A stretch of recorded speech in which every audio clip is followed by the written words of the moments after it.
Of course, we'll move through the agenda as we normally do. And board members, please stop me if there's something that you'd like to comment on. And Ms. Jackson, same thing for you and your staff. And Mr. McInnes, that includes you as well, sir. Okay. All right, of course, item 1 is opening. Item 2 would be approval of the agenda. We're showing no recognitions and no visitors. Public comment is yet to be determined. And then moving down to section 6 would be administrative personnel appointments. So I'll read them one at a time. 6.1 would be the appointment of a program director for career and technical education and recommended by the superintendent for approval. 6.2 would be the appointment of a program director for human resources recommended by the superintendent for approval. Chairman? Yes, sir. When I was looking through the board docs, there are no names, or I couldn't find the names. We had people. They were emailed. They were emailed to Were they? Yes. Okay, well, I missed that one. I I'll think look with for their bios, were their bios with them? Yes. it. Okay, I'll go From back Miss- and look for that. yeah, I think I saw an email early this morning, so I don't really know. I know that when I first looked at the agenda, Yesterday. there weren't any either Yeah. yet because you were still going through the process. I the suspect. first one was April Branscombe, and then Lindsay Maxey and Andy Johnson will be next. They Okay. were sent, I hope we sent them in plenty of time. Yep, yesterday. Okay, okay, that's fine. Thank you, thank you. To get as many emails as we do, it's a little hard just. Jan sent them yesterday All right. So, and this morning. well, since there's an email, do we want to go ahead and give the names now? Certainly. Okay, so in 6.1, the appointment of a program director for career and technical education, I think I heard a name. Lindsay, would you come up? It's April Branscombe. She's our current specialist in CTE. Okay. And a portion of her salary will be paid from CTE CAPE funds. Is that correct, Mr.? Yes. Okay. All right. So 6.2, I'm gonna let Ms. Program Jackson Director, say Human- that one. Appointment of a program director for human resources is Miss Lindsay Maxey. okay. And of course, she has the absolute credentials for this, including the degree and belonging to all the affiliate associations and training. So, Miss Okay. Lindsay Maxey. All right. Then 6.3 is appointment of program director, student services, discipline, and athletics, recommended by the superintendent. And No. that is, go ahead. That one's Mr. Andy Johnson. Okay. And then 6.4, appointment of specialist, exceptional student education, curriculum, and instruction, recommended by the superintendent. And that one is Miss Patricia Dombrowski. And Okay. there was an email from Mrs. Gates yesterday, Right, I saw and it does that. have the bios. That's right. So that's That's who to look for when you're going back through them. Okay. And I know those folks in the Exceptional Student Education Office are excited. They've been begging for this for quite some time. Thank you, Ms. Maxey. Our student exceptional education population is growing. And on Miss Branscombe's appointment, will she actually be filling the role that Miss Benezzi had at that? Is that? we're She's putting her been in filling that role? Right, but we're officially going to put her. Yes, yes. All right. And then. do you have any questions about any of these that I can help you with? Mr. Johnson is going to be a program director because we had to hire a specialist that works under him for our safe school specialist. And besides that, he's an incredible employee. He keeps us out of a lot of situations by trying to work with parents and schools, so I think that's a real good choice. And all of these are in the budget. I mean, these have already Yes. been moved forward in the budget process. Yes, sir. Okay, Yes, that's sir. right. All right, so now looking at committee and staff reports, my 7.1 would be in-county travel. And then 7.2 is out-of-county travel. All right, consent agenda. Moving down each item, 8.1, of course, approval. 8.2, approval of the minutes of the student disciplinary hearing of August the 9th, 2018, minutes of the workshop meeting of August the 9th, 2018, Minutes of the regular meeting of August the 13th, 2018, all recommended by the superintendent for approval. 8.3, tabling of the minutes of the capital outlay budget workshop of August 17, 2018, recommended by the superintendent for approval. Chairman, if you will explain exactly what that means. I was not able to attend I that, had, so. well, I had the same question, but basically what it means is that since we're operating a little shorthanded, Ms. Crawford is working on compiling those minutes, and then we'll be presenting those. Okay. Okay. And in the synopsis on the side, it said motion to table. Yeah, I think I would have to refer that to the attorney, but I think that's why we're tabling, because we haven't received them. Right, the vote on the consent agenda, that's what's recommended for that item, so when you vote on that, you'll be tabling those minutes. Okay, how do you table something that you've not received? The reason that it's in the record is because we try to bring those draft minutes back to the very next meeting.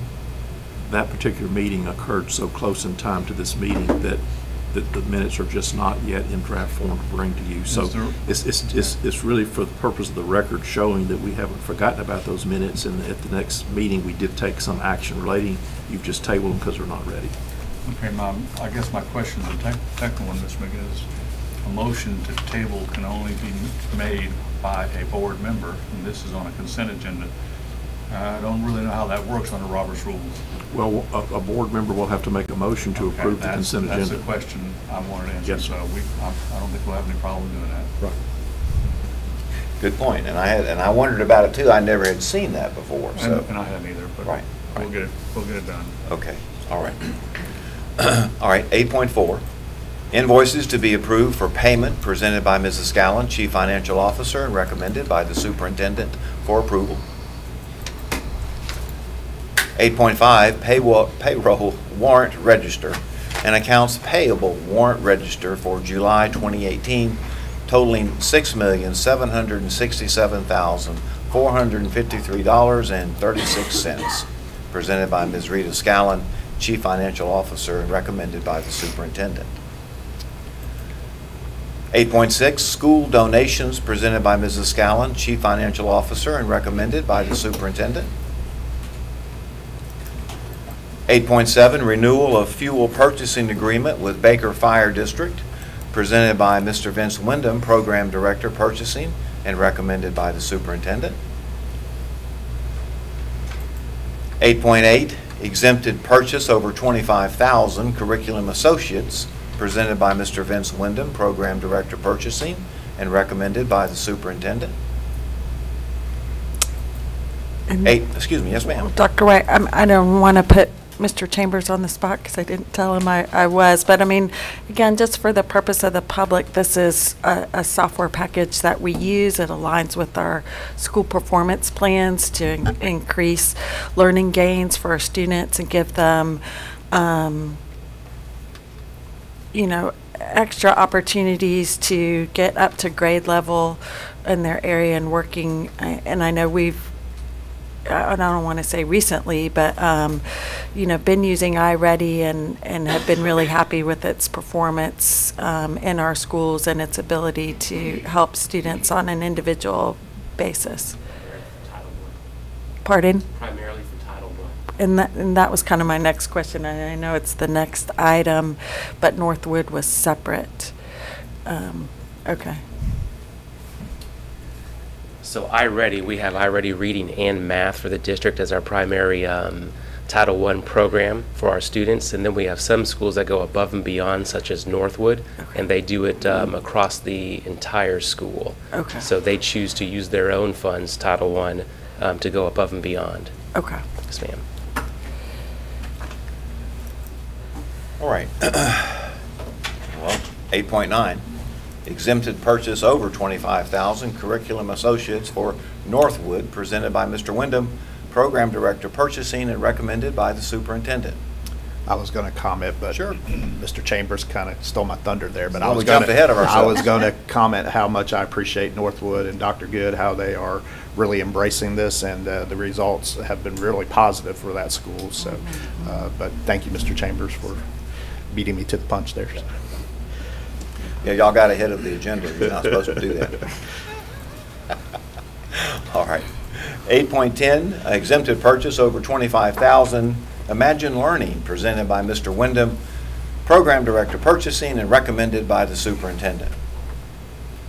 And I was just Sure. going to add, Dr. White, I Sure. appreciate Ms. Tucker and working with our ESOL community and, again, helping get those students,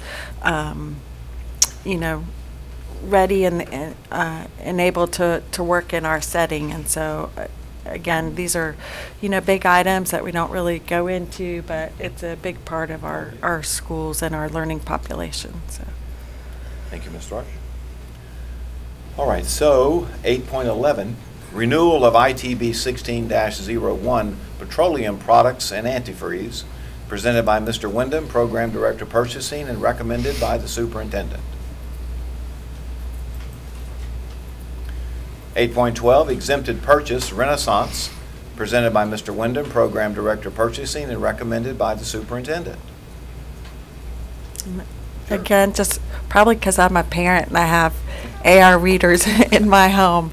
But again, another program that schools can use to assist in encouraging accelerated reading and encouraging students to be engaged in reading at home as well as at school. So I appreciate the funding and the schools that are able to participate in this program.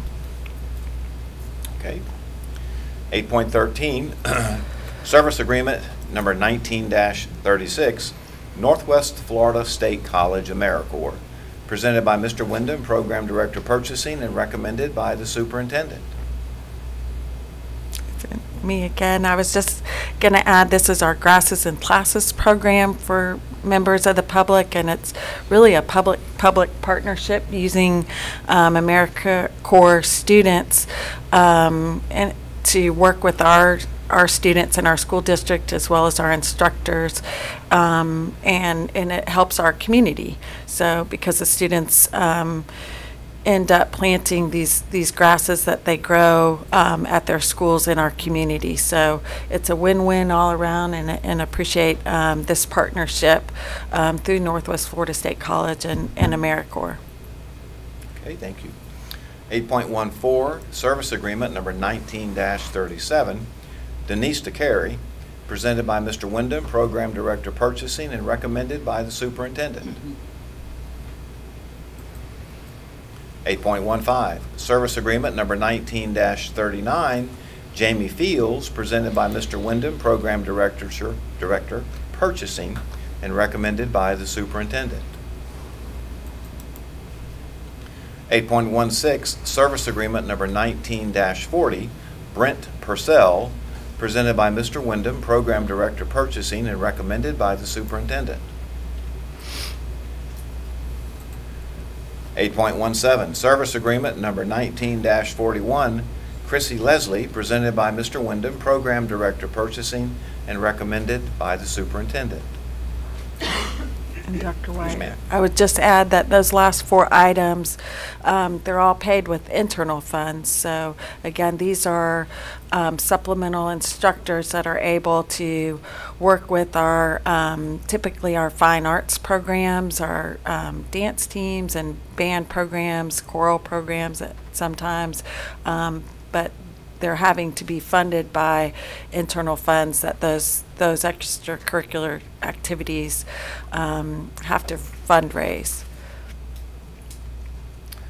All right, moving on to 8.18, extension of the Memorandum of Understanding between the School Board of Okaloosa County and Magellan Healthcare Incorporated, formerly known as Magellan Behavioral Health, presented by Mr. Henry Kelly, Program Director, Office of Community Affairs, and recommended by the Superintendent. Dr. White, I would Okay. just add that I know this is just a legal, change, but also to make people aware that we do have, through our contract with the Department of Defense, military family life counselors at all of our schools, and really appreciate the counseling services they provide for our military-dependent students. 8.19, Volunteer and Employee Criminal History System, VECHS, user agreement between the School Board of Okaloosa County, Florida, and the Florida Department of Law Enforcement for the use of district volunteers, presented by Mr. Henry Kelly, Program Director, Office of Community Affairs, and recommended by the Superintendent. 8.20, Prometric Internet-Based Testing, IBT, Center Agreement between the School Board of Okaloosa County and Prometric LLC, presented by Mr. Jerry Sansom, Principal, Okaloosa Technical College, and recommended by the Superintendent. I know, Sure. Dr. White, that Mr. Sansom and Ms. Hayes are here, but again, another great opportunity for our students, similarly to how we do our some of our IT certificates, that we have instructors here so that our students can be Microsoft or Adobe certified. This will allow our students in our automotive programs to obtain their ASE certifications here locally, and then they can use those certifications to, again, hopefully go out into our own community and be automotive technicians to our community citizens. So, thank you. All right.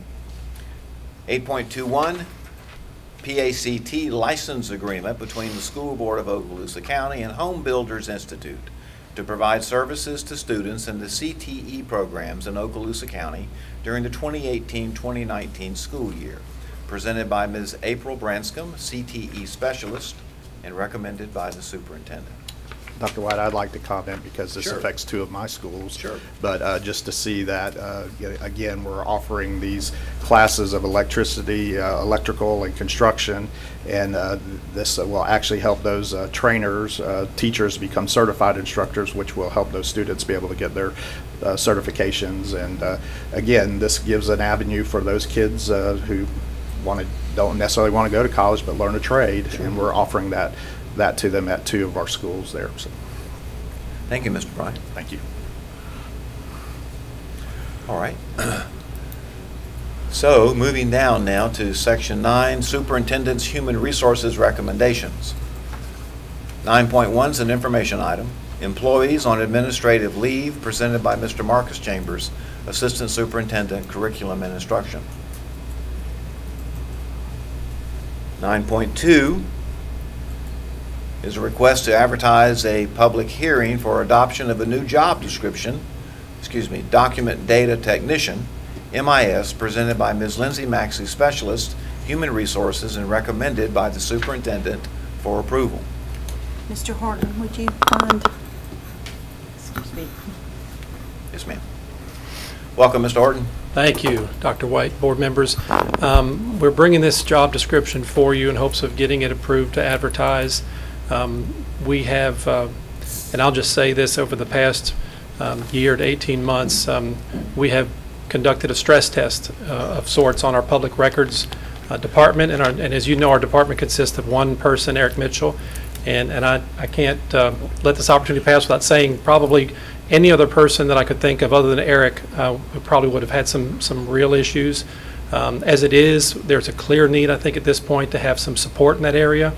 The job description before you is for that purpose specifically, to take on a big piece of the public records fulfillment process. Eric would still stay as a supervisory position over all of that, and obviously in any public records or subpoena scenario, our school board attorney and Mr. Mitchell together clear everything before it goes out.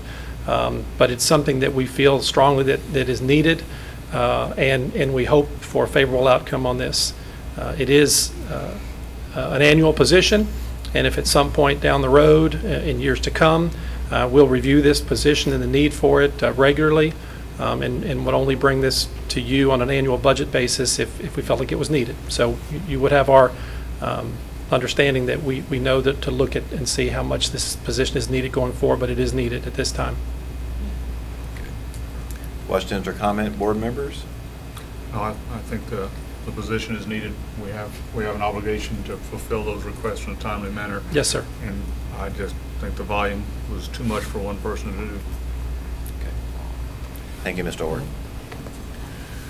All right, moving down to 9.3, request to advertise the public hearing for the adoption of a revised job description for TSA instructional technologist, presented by Ms. Lindsay Maxey, Specialist, Human Resources, and recommended by the Superintendent for approval.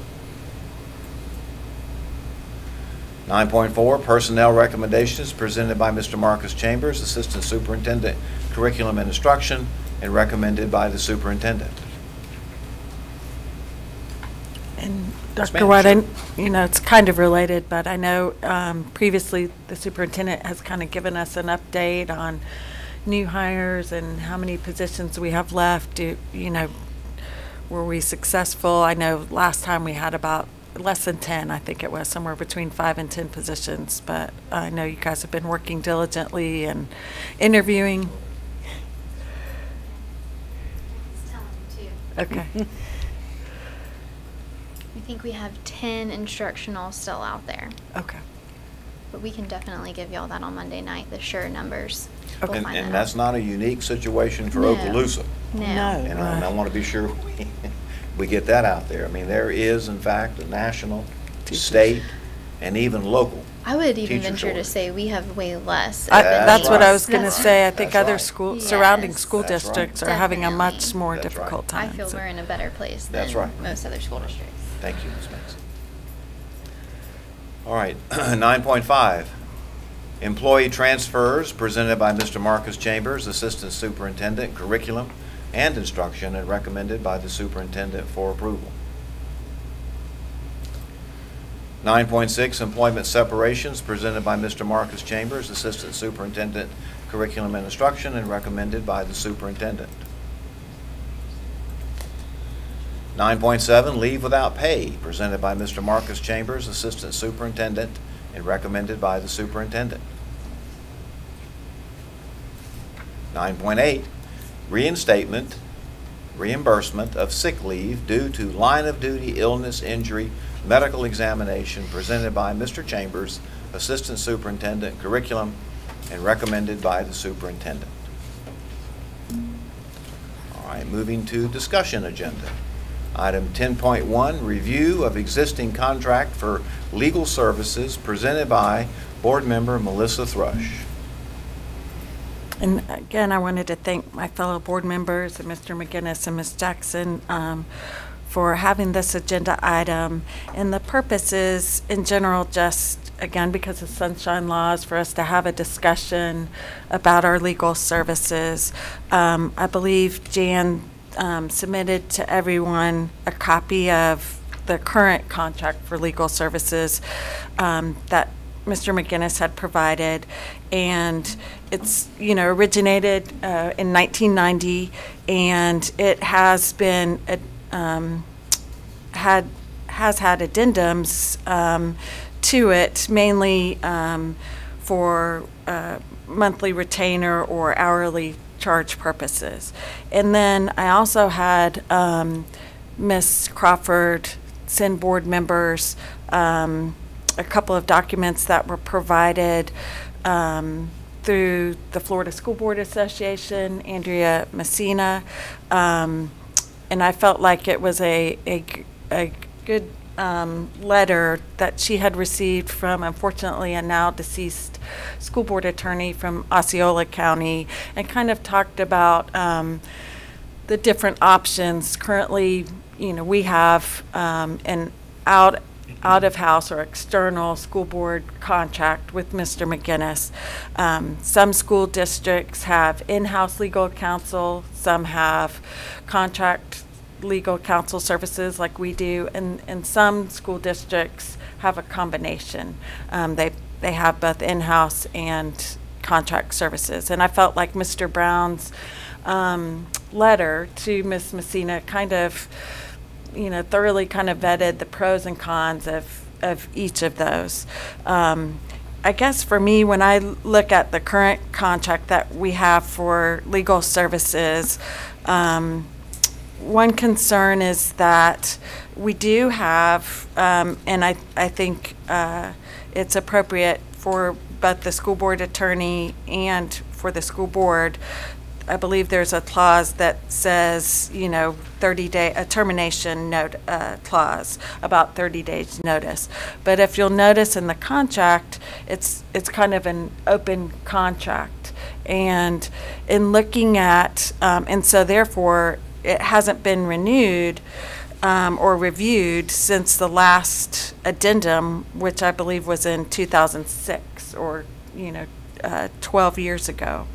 And in looking at other contracts for general counsel in other districts, and I looked at both in-house job descriptions as well as contract for legal services, even though there is that termination clause, other school districts have a term. And in our term, currently, it just says that that this contract takes effect as of November of 1990, and that it's in effect until the school board or the attorney decide to terminate. And I guess one thing that I would recommend is that we put a term in the contract so that the contract will be reviewed. Possibly on some school districts have it reviewed on an annual basis. Some have it on a 3-year basis. I mean, the board could determine that, and that gives us an opportunity to review the contract every so years, and that means that if in this case Mr. McGinnis needed to change his hourly rate, or we wanted to add any items to the contract, we know we are going to have it reviewed, because the school board changes potentially every 2 years, and some school board members might not have had the chance to review the contract.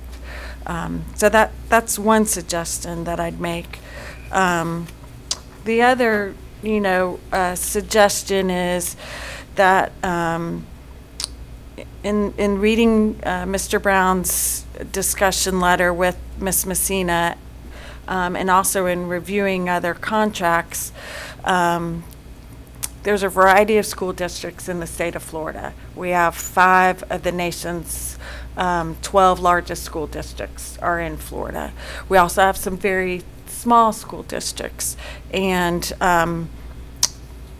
I think it's important to recognize that our school district is a $400 million entity. It also is the second largest employer in our county with 3,000 employees. And something I noticed with districts that had contract legal services such as we do, they also had in-house counsel primarily for labor issues. And so they would have an in-house counsel who directs the superintendent and her staff in issues related to labor laws. Because often, as the second largest employer and an entity that has a budget of $400 million, I think you wouldn't find a private entity that didn't have in-house legal counsel with a budget that big and with that number of employees.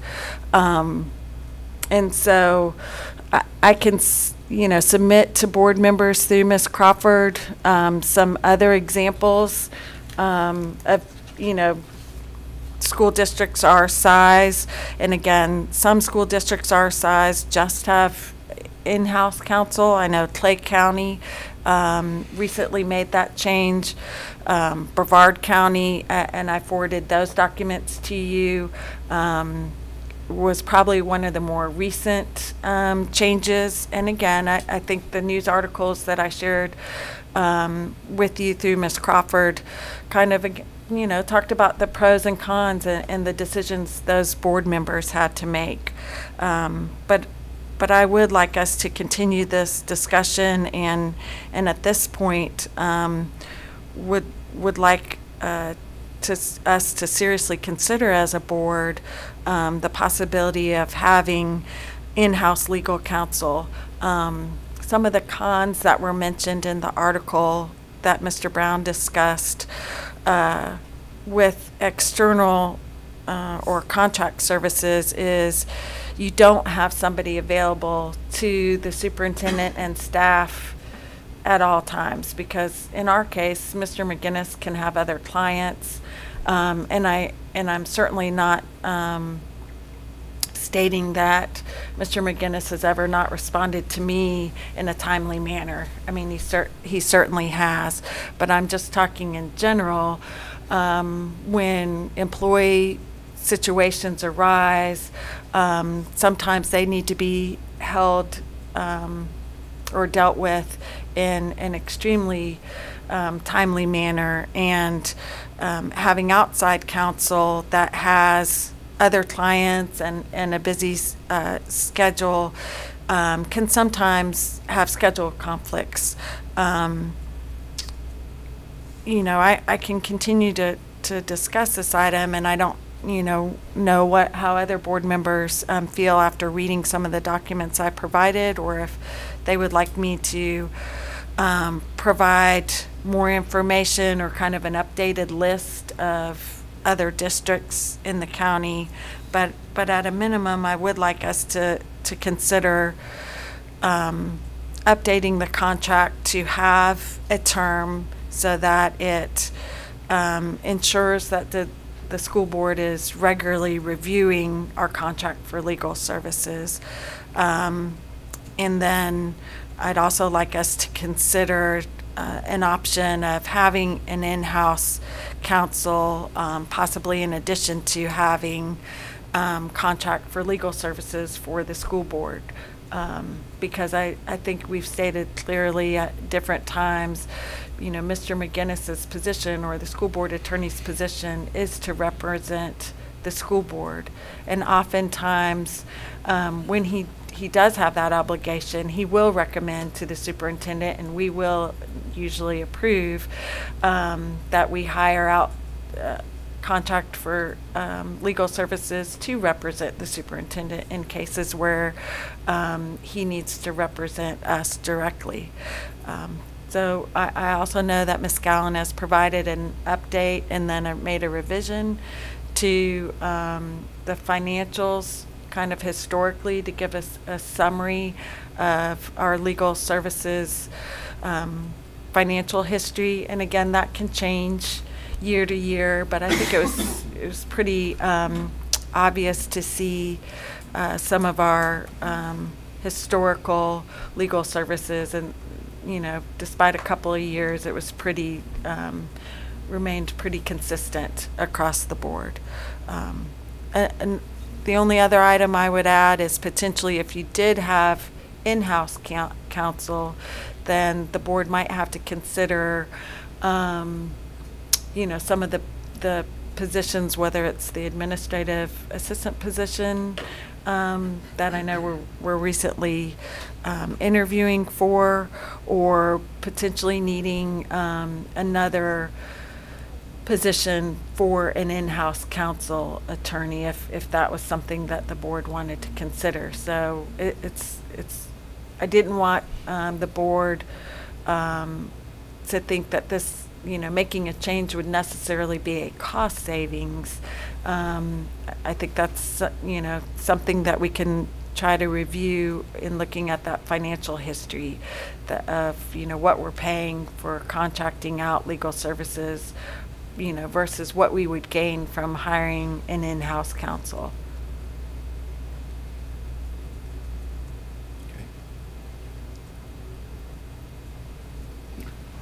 Well, I've certainly enjoyed all the material that you provided for us, and it found it quite interesting about all the different ways that people do things in the other 67 districts. After reading through it, though, I came to the conclusion that I'm not really unhappy with the system we have now. As you pointed out, I can't tell that there's a cost savings, because even with in-house, you have to hire all kinds of outside folks to fill in, and once you start in a department in-house, it tends to grow. So, you know, at this point, I'm pretty happy with the situation we have. Well, and again, I would just, and I can forward more job descriptions and employment agreements with some in-house counsels, but if you look at some of our largest school districts, which again are some of the country's largest school districts, what they're paying for an in-house counsel, and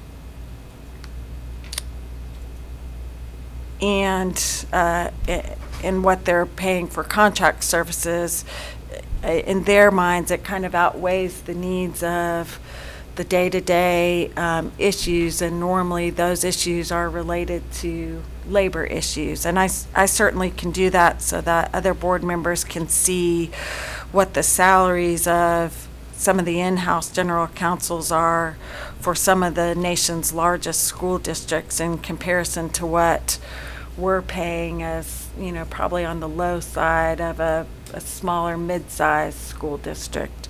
And then I can also show what Clay County, Manatee, Escambia, you know, roughly they're about our size or a little larger, what they're paying for those services, in addition to, like you stated, the contract services.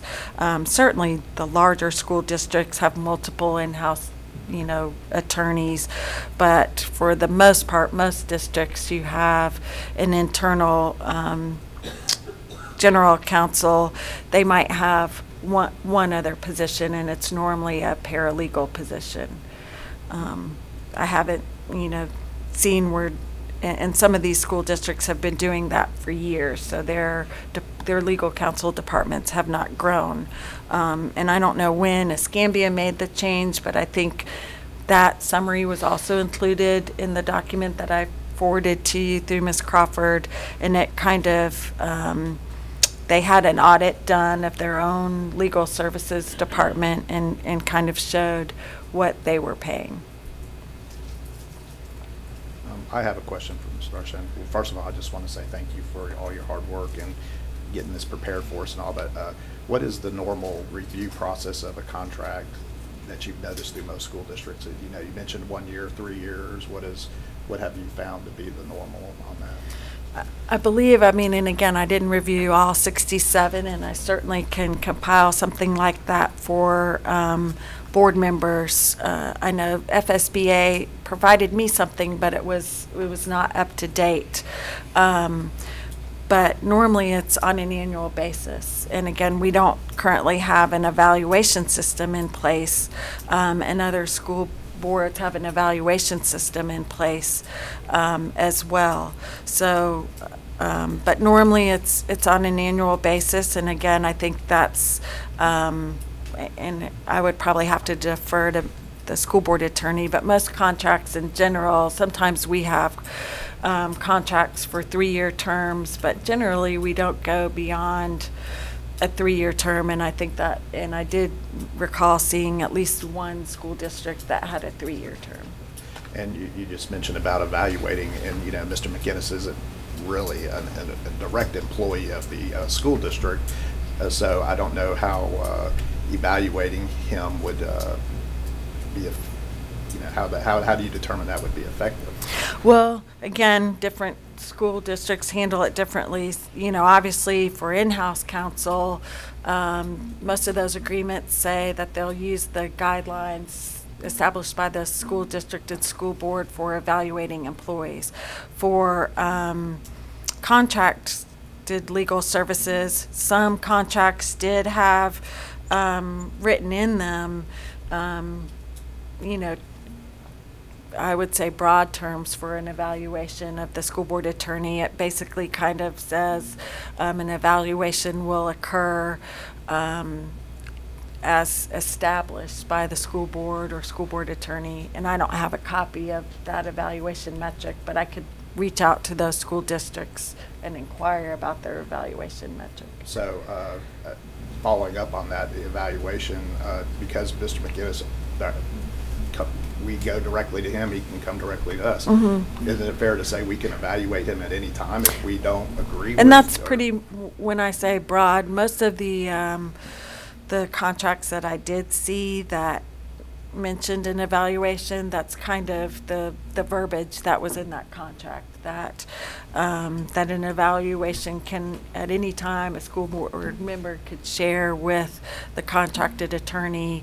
And then also you have that termination clause, you have the term so that the contract is up for renewal either annually or on a set cycle that the school board would decide.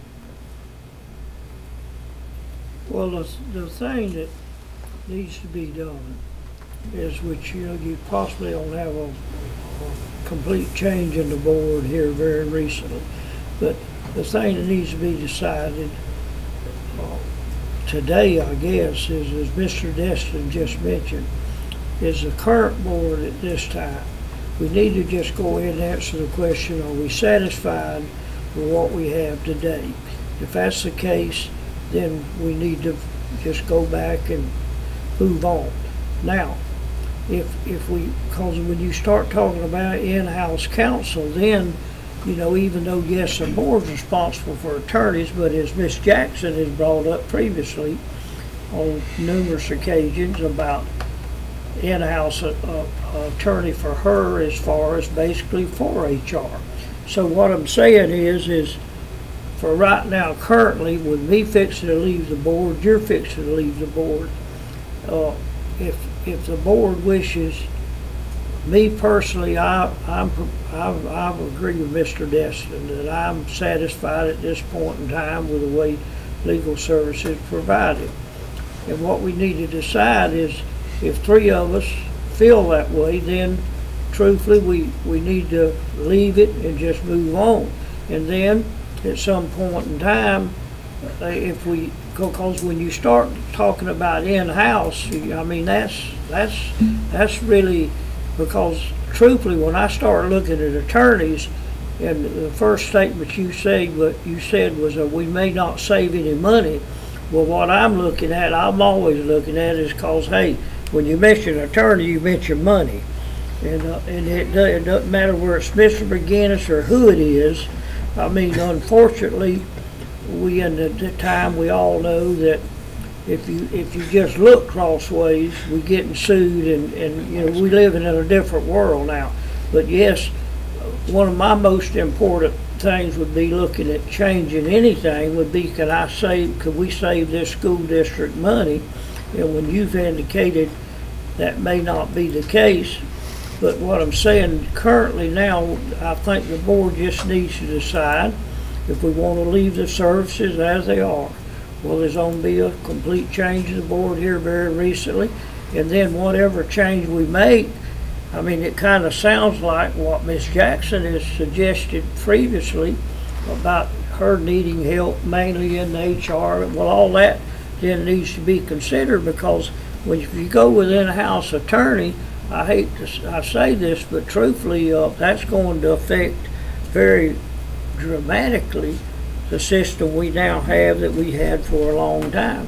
And I agree with you that the contract for all these years when I was worked with the district and been there, it's about the only thing that's ever been changed is how much we pay them per hour.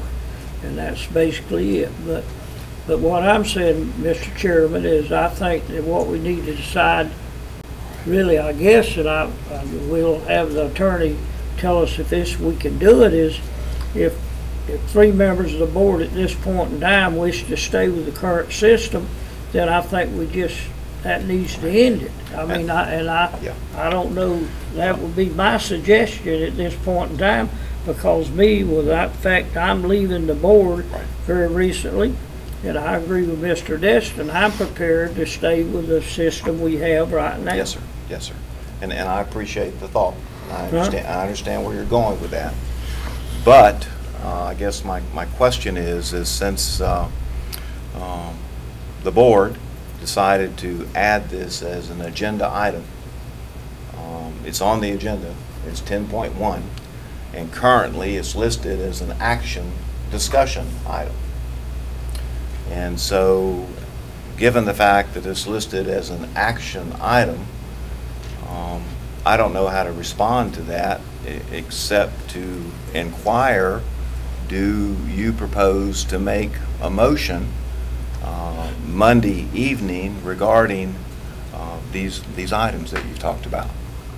I certainly can, and again, as I stated previously, I can certainly provide board members with more documentation showing the cost of, you know, a wide range of districts and what they're paying for in-house counsel and what they're paying for legal services if they have both in-house and contracted services. And I know that on some occasions, board members who anticipated bringing motions before the school board, particularly in something that might be discussed in a workshop, have provided those motions to the board in an advanced manner. Right. So do you have that for us today, or is this something you'd rather bring in Monday night, or what's convenient? No, I would like, you know, again, I'm not trying to rush any decision, and I know Mr. Walker mentioned he and I are not running for re-election. Our terms don't end until November, and so I'm still planning on showing up to meetings and still inquiring about things affecting the school district until then. But I certainly don't need to take an action this Monday evening. I probably would also want the superintendent to provide input and have an opportunity to reflect on the items that I've shared with the board and that we've discussed today prior to making a motion on Monday night. My goal was, again, just for us to have this discussion, review the contract as is, and I'm not saying that possibly at a future board meeting I couldn't request an action item on the agenda, but the purpose of this request was to be able to discuss in the sunshine our contract. Okay, and I understand, and try to forgive me. What I'm always looking at is process and trying to move the organization forward in terms of the agenda. And so I guess as far as I'm concerned, in my case, I'll have to wait until there's a motion on the table to give any kind of clarity to what it is that I'm in favor of or I'm against, because as of yet, there's no motion on the table. And so that would be something that I would look for to allow that to occur. Okay? Mr. Bryant, do you want to weigh in? Yes, sir. I again just want to thank Ms. Thrush again for her due diligence here. But I also counted at least 3 items that could be brought up as separate motions. So I like the idea that she's at least acknowledged that she, you know, would be willing to let us all hash it out, think it out, instead of just trying to jam it down our throats and just all at once. So I do appreciate that, and you know, I look forward to hearing what you, or the information that you're going to provide us moving on. I'm not prepared today to comment on this issue. I wasn't exactly sure where we were going with this today. I would appreciate the opportunity to address the board before decisions are made. There's a lot to be considered here. I've spoken with many superintendents, and I would say, Mr. Chambers, we have HR issues that are major issues at least 3 to 4 times a day, at least that many times a day, that involve us looking at state statute, involve us looking at contract, involve us looking at school board policy, and I would really appreciate the opportunity to address the board. Yes, ma'am, I understand, and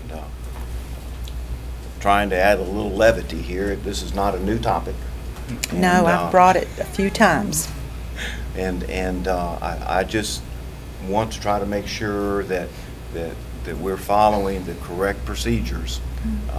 That if we don't, we're going to end up talking about things all the time regarding multiple subjects when there's no motion. And so what... But, I mean, Well, again, I where think the are we purpose right of the now board with is to be able to have this. Sure, and you're doing that. Yeah. Okay, And we've but done here- that. Here's the thing. But as far as action items, it requires a motion. Right. Here's the thing, Mr. Chairman, what I'm saying, when we leave here today, now, is, from what I'm gathering, if Ms. Thrush doesn't make a motion Monday night, With a then I'm second. assuming With a second. the thing is dropped. Is that correct? Well, unless at a later time, the chairman in an agenda meeting and the superintendent, if I make a request to put an action item on the agenda, or as the superintendent fine just with me. I stated, just- if she wishes to address the board, so, or another I mean, board member. If we so. leave here today with the idea that if there's not a motion made, it's null and void until some point in time that a motion's made. Is that correct, Mr. Chairman? That's how I see it, Mr. White. That's Okay, how I well, see it. that's fine then. Let's move on. Okay. But I think in fairness too, we should have an opportunity as board, this is what she's saying, giving us an opportunity to speak about this. And that's what we did. Yes, sir. Right, and I'll bring some more items on Monday and just share those with board members. I don't need to repeat anything I said today on Monday, but I will share additional documentation that I mentioned. Chairman, if I might, one Yes, sir. question, since we are in workshop mode where it's information gathering Right. mainly. Right. After Ms. Thrush put this on, I reviewed the attorney bill in a little more detail because I figured that had some connection to it. Okay. And it appeared to me that Mr. McGinnis consulted with HR on labor issues and other staff members almost on a daily basis. Are you having any problem reviewing any legal issues that, Mr. Chambers, that you need to review? No, sir. Thank you. It's the timeliness of it. Sometimes we need an immediate answer. Are you And having- Jeff's very good to do that, but sometimes we have to wait. And that can cause a problem in and of itself. And how long might the wait be? I don't know. I told you I wasn't prepared for this Okay. conversation today. I know. And I would, but I would go a little further and say, my experience has been a little bit like Mr. Walker's, that when you talk about lawyer, you talk about money. Mhm. But my other experience has been is that even the experts are not often able to render an immediate opinion. Right. And so you might still be waiting, Yeah, they even never if do. you had your own in-house. So, but I understand the question, and I understand the necessity. I guess And I the- think the record would reflect that the school board has retained separate counsel, and you mentioned that too, when thought to be appropriate. Let me put it like this. I've tried to be very clear on this. We are two separate entities. You are an elected entity and a board. I am an elected entity. I am, for all intents and purposes, the CEO of the district. I don't know of many CEOs of $400 million operations that do not have their own legal counsel. And the issue is this. In my opinion, we put Jeff in a heck of a position. He represents you.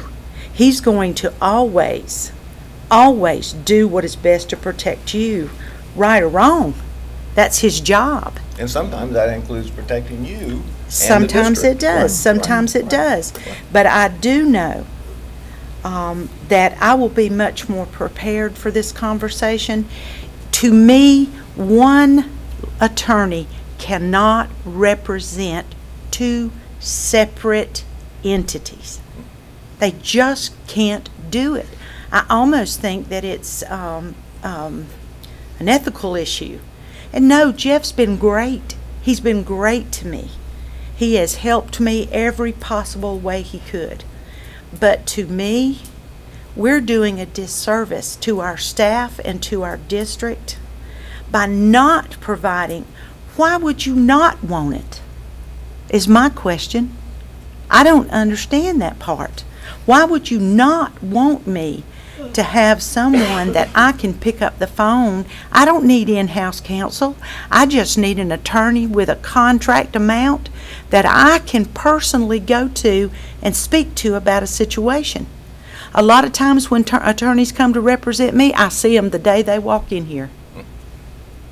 That's it. I don't have a chance to even have a conversation with them. Sometimes I do, sometimes I don't. I'm not asking for an in-house attorney. I'm asking for you to contract with an attorney that specializes in school law and HR issues. That is the person that I can go to when it's strictly something. I'm not asking for an in-house attorney. And again, we've talked about this before, and I don't know if that's the intent of the motion that you plan to make. Well, again, I think I've just stated pretty clearly, I don't plan to make a motion Monday night. Okay. I think, again, it's only fair to give the superintendent an opportunity to discuss with her executive staff what her position is or isn't. Okay. I certainly plan on providing the school board members with additional information. And again, I'm not proposing one way or the other. I think the documents I provided were very, unbiased and showed pros and cons, at least from Mr. Brown, the former attorney from Osceola, showed the pros and cons of both options. And as I stated, there's school districts who have 2 contract employees, have 1 contracted employee, have 1 in-house and 1 contract. There's a variety of ways we could address the issues, whatever they may be, but we needed an opportunity to discuss them. Okay. And let me add I feel one. pretty good about Can I add one more Sure. thing? This is not my personal attorney. I have a family full of attorneys. I don't need a personal attorney. This position needs the legal counsel to always operate in the proper manner. And my question is still, why wouldn't you want me to have one? I don't understand that. We're already spending a lot of money on outside counsel, so I want to hear why you wouldn't want us to have it. And what I want to hear is a motion so that we I can understand. engage that discussion. I understand. And I think preparation for that motion. It'll give me to time to to- yeah. anticipate that would be wise, because that may be a motion that comes forward. Yes, sir. Perhaps I'm confused, but I think I just heard Ms. Rush state she wasn't going to make a motion.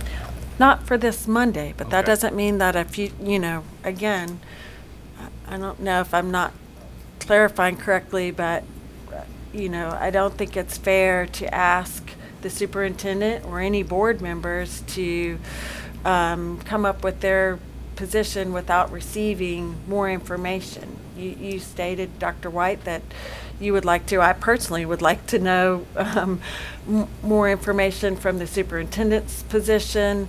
And clearly I feel like I haven't provided you guys with. Let's be clear. What I stated was, before I state my position, I want to know what the motion is. Right. So that I'll know what I'm for and what I'm against. Right. And that's pretty close to being verbatim to what I said. And I'm not prepared to make a motion because I don't have the information, from the superintendent, her position, but that doesn't mean at a future time. Sure. Myself, Sure. another board member, Right. the superintendent can Well, request an to agenda simplify, item. Let's say if I decided to make a motion Monday, we stay exactly where we are Yep. with legal services. If we raise our hand and vote, and I see with 3 hands come up, that would be the end of Yep. the conversation, correct? No, that's not the case. Would that not, but if we actually made a motion that we stay with the legal services as they are, and then we voted, and 3 hands came up, would that not then end the conversation? Is the goal Yes to or end no? the conversation, or But I is? mean, but what I'm trying to say, if I made a motion that we stay with legal services exactly as they are, and then we vote on it, and if 3 hands come up, then I'm assuming that there really would be no reason to discuss it any longer because 3 board members have said they're satisfied with the legal service. I mean, I'm just trying to simplify things Right. a little bit. Right. Yeah, I mean, what I'm saying is why would we want to continue to discuss it after 3 members of the board has said that they want to stay where we are with it? I mean, explain to me why that would, I don't understand why we still want to discuss it after the majority of a board has said that they want to stay where they are with legal services. Because you haven't given the superintendent time to provide their input. And also, I mean, I suppose legally, you could make your. It doesn't matter. Once the majority of the board has made a decision and they don't want to change something, the discussion is over with. Now, if a new board takes place and then if the superintendent and the new board wishes to address it again, that's one thing. But if 3 members of this board says we're satisfied with the legal services, I mean, hey, we all understand, and I wish that I could be with Miss Jackson on having an additional attorney, but I'm different with her on that. But I mean, that's part of it. But what I'm saying, I don't understand to kind of maybe go ahead and bring it to a point to where we make a decision is either if you're not going to make a motion Monday night, let's move on and until such point it is. But like I said, otherwise, hell, I'm prepared to make a motion Monday night that we stay with the legal services as are. Well, after that, I don't understand if 3 members wishes that we're satisfied with the legal services, why would we want to do anything else or do any more discussion at that time? Because with 3 members it said that they do not wish to change. I mean, that looks pretty simple to me.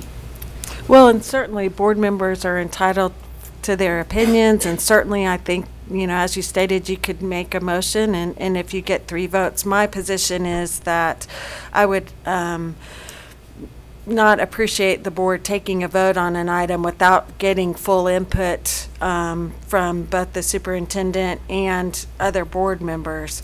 But, I mean, I guess legally, at subsequent meetings, another board member could put another motion, or the superintendent could put another agenda item, you know, asking for something else. So I guess it depends on what the purpose of your motion is. If your purpose of your motion is to stifle discussion on something that affects the school district, you're certainly entitled to do that without receiving, you know, full input prior to making that motion. But I disagree. It doesn't matter. I mean, the reason that you have an odd number on the board is there's no need to keep discussing something if you already know that 3 members on the board is not in favor of it. And I mean, it doesn't matter what, but I mean, there's no need to keep going with this thing. And it may well be, though, that maybe all the board wishes to do it, but the way you really address the problem is deciding very simple. Is me personally now, I'm satisfied with the system the way it is. With all the information I already knew and all this you've sent us, well, I'm very familiar with what other districts have done and it has done. But what I'm saying is either we need to let it rest today here and that's it until such time as we know that the board is willing and ready to change. And the way you answer the question simply is one thing, is if 3 members of this board wishes to look and dig in and change the way we do it, then fine. But if 3 members wishes to stay exactly as we are for the current time, then that's the end of it. That's the end of it. And that's how simple it is. Okay, so I think we've talked and discussed about this pretty good. So unless there's anything else, we're going to move on. I agree. All right. 10.2 would be any items that are moved from consent. Section 11 is the program status report by the board's representative to the construction program. Mr. Walker, you have anything today? All right. 11.2, task order number 21, Richburg School Renovation Project, owner change order PCO 003, change order number 001, correction presented by Mr. Steve Bolton, Director of Facilities, Planning and Maintenance, and recommended by the Superintendent for approval. Dr. White, Yes, is it ma'am. okay for Mr. Bolton kind of to give a status update on, this is the Richburg, and I mean, you know, it's kind of detailed in the project, but, you know, there were several areas at Richburg that we were working on, so part of this change is the front office area where we had you know, a large space with no HVAC system, flooring, walls, etc. And so is this change affecting that area? This was part of the alternate bid that, and this is just paperwork catching up with the overall scope of that project. All the work's been essentially complete. They're doing punch lists, certificates of occupancy have been issued for all areas, the classrooms as well as that office area and the relaxation room that board members contributed to. So all is okay right now. Okay. Thank you, Mr. Bolton. All right, thank you, Ms. Thrush. Okay, section 13 will be, Mr. Attorney, your business, sir? No report today. All right. 12.1. Did I miss The one? ITC seat management. Oh, I see, I did, I'm sorry, thank you. 12.1 would be change order 10 to the IT seat management outsourcing agreement contract, modification agreement presented by Mr. Dustin Keith, specialist, seat management, and recommended by the superintendent for approval. Okay. All right, so our attorney has no business. Superintendent. Yeah, I have a couple of things I wanted to mention today. Mr. Horton, could you give us just a little bit of information of where we are enrollment-wise? I know we're moving into the DNE time. And For students who did not enroll and maybe move to another county or state, sometimes we carry them on the books until we get notified. So after a couple of years of 600 to 700 student growth, this year it seemed to have slowed a bit. We seem to be about 300 students above where we were at this time last year, and things can obviously change by the time we do our attendance counting in October for the state for the purposes of funding our schools, but about 300 higher. If you look at overall enrollment everywhere, including all charters, all adult, homeschool, we're about 33,500. In district-operated schools, somewhere around 30,500. And so, you know, we have a few teachers left, a small number to hire in those places. And as the board remembers, we have fewer and fewer interruptions to classrooms as the year moves on because we are operating under a school average for class size under controlled open enrollment. Just an update on the controlled open enrollment piece. Friday marks the close by school board policy of the application period for those schools that still have available seats. The number is, I think, in the 850 range of students who elected to attend a school other than the one they're zoned for through the controlled open enrollment process. And again, that's a statutory requirement that we allow students to apply and provide their own transportation to schools outside of their attendance zone. thank you. 300 more. Okay. But Thank you. Go ahead. I appreciate, Mr. Horton, all the efforts of your staff and the HR staff because, again, from a parent perspective, you know, having your students start off with a certain teacher in a certain period, and when we were hard and fast on the class size limit per classroom, depending on the subject matter area, and students, especially our secondary students, having to do complete schedule changes and having the controlled open enrollment plan alleviates so much of that, and it was stressful not just for students but instructors as well. Yes, So really appreciate all the efforts with our controlled open enrollment plan. Yes, ma'am. Thank you, Mr. Horton. Also, I've been visiting schools. I've put on my tennis shoes, and I'm in schools, usually for an extended period of time. I get to go in the classrooms. I get to see the kids. I looked at some interesting things, and I was able to see some new learning. The alternative seating, I'm seeing it more and more and more in the schools. Saw one little boy in a classroom who was laying out flat on a beanbag, and he was just working hard. And his teacher said he went to the office almost every day last year. He comes in here, it's comfortable to him.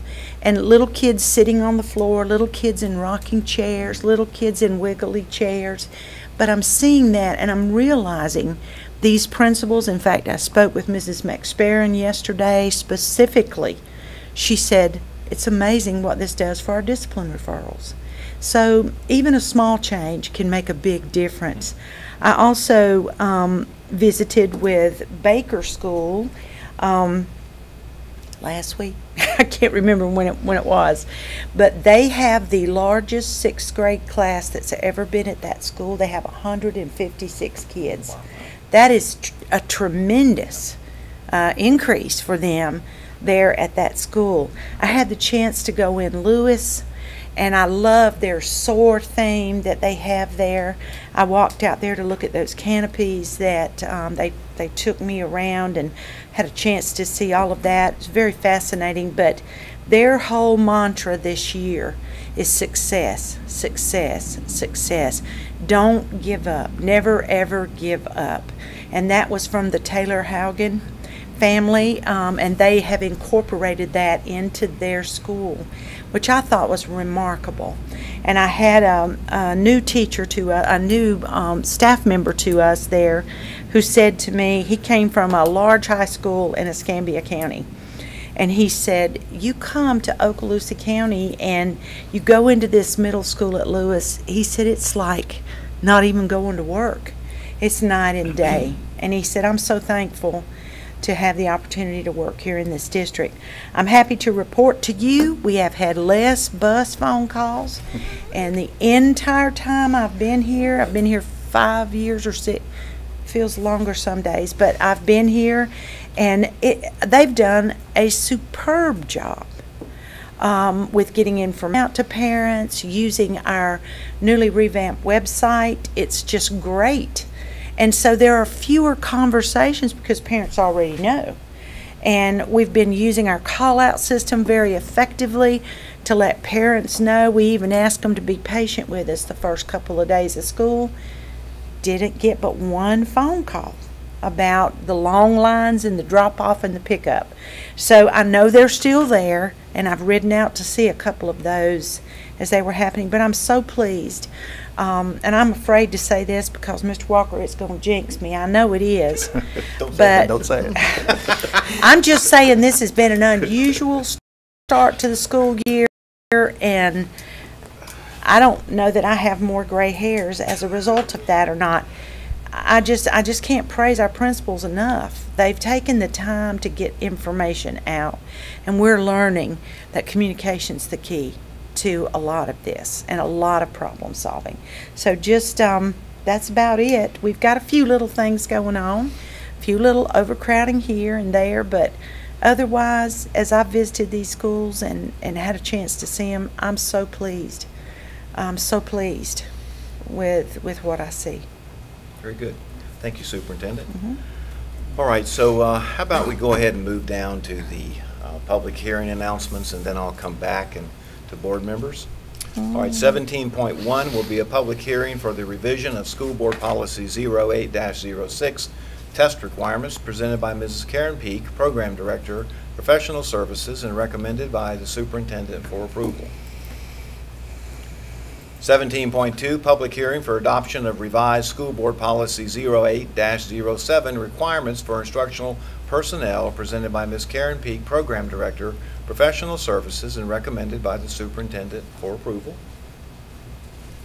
17.3, public hearing for adoption of revised School Board Policy 08-08, new teacher induction program, presented by Ms. Karen Peak, Program Director, Professional Services, and recommended by the Superintendent for approval. 17.4, public hearing on the school district's 5-year capital outlay plan, presented by Ms. Rita Scallon, Chief Financial Officer. All right, moving back up now to Section 15, board members' announcements and requests for information. Mr. Walker, sir, I'll start with you. Anything? I'm sorry. All right. Mr. Destin? I don't think I have anything this morning either. All right.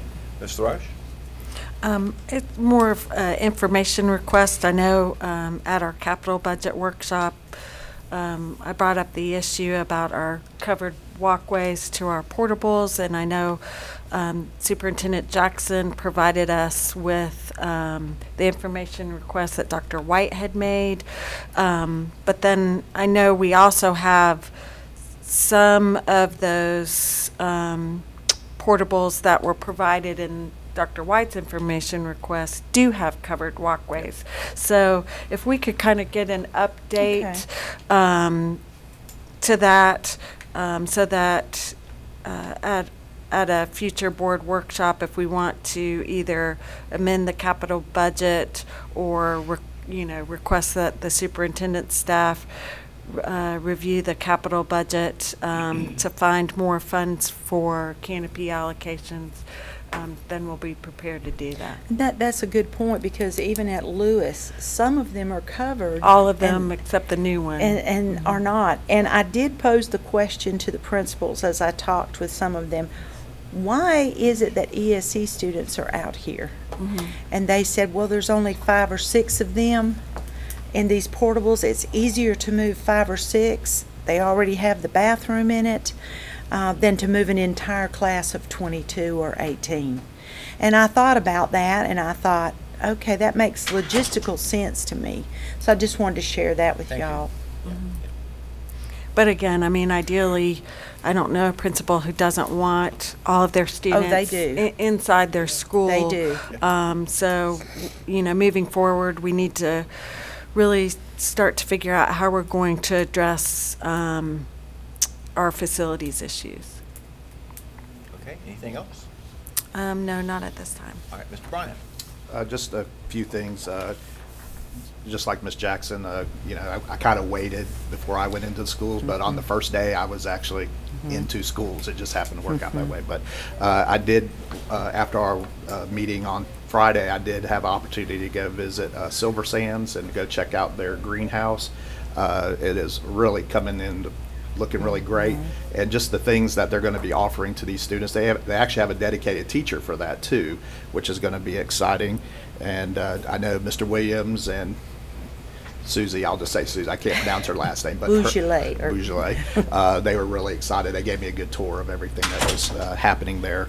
Also, I had the opportunity, while I was there, I just went down to Edwin's and saw Miss Morris and her team, and again, just the excitement that you see, not just in that school, but all the schools I've visited, just how they are really emphasizing on the students' encouragement.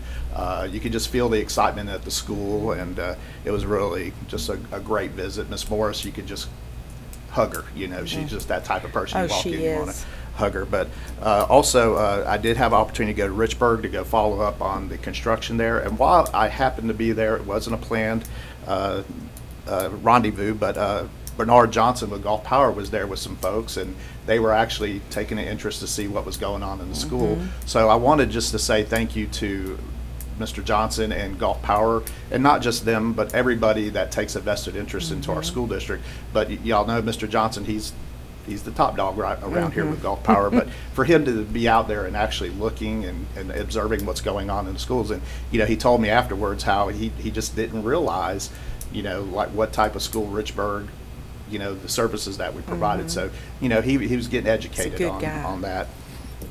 And then I also want to say we didn't, I know we're interviewing for a position to help Jan here, but while I was at Fort Walton Beach the other day, I did go by and see Miss Evans, and I just want to let y'all, let the general public know how much we appreciate people like Jan and Miss Evans for all that they do. And I know we didn't really formally say goodbye to her, but I just want to let Miss Evans know, and I know probably the rest of the board feels the same way, how much we appreciate everything that she did.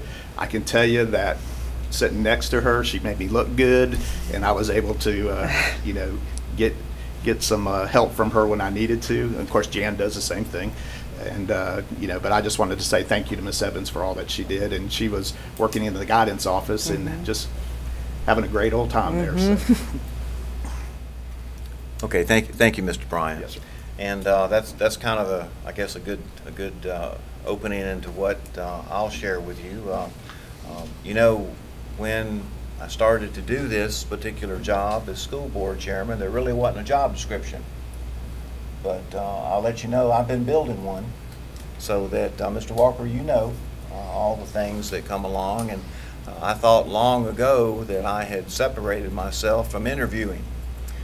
But in any case, I'll tell you that yesterday we sat through 15 interviews of highly qualified candidates, board members. And Mr. Destin, I know that you've inquired about where are we with that process, and the superintendent has worked with us and cooperated to move this along, and so we are prepared to make a recommendation to her based upon those interviews that finished, I don't know, about 5 o'clock yesterday. So what I would encourage you to do is stop by and visit with Ms. Crawford. She's got some information that she can share, and I just wanted to give you an update on that, and particularly because I know that you had asked to, Mr. Destin. If this is anything else, I'm ready to finish. Okay, y'all good? Staff, y'all good? All right. We're done.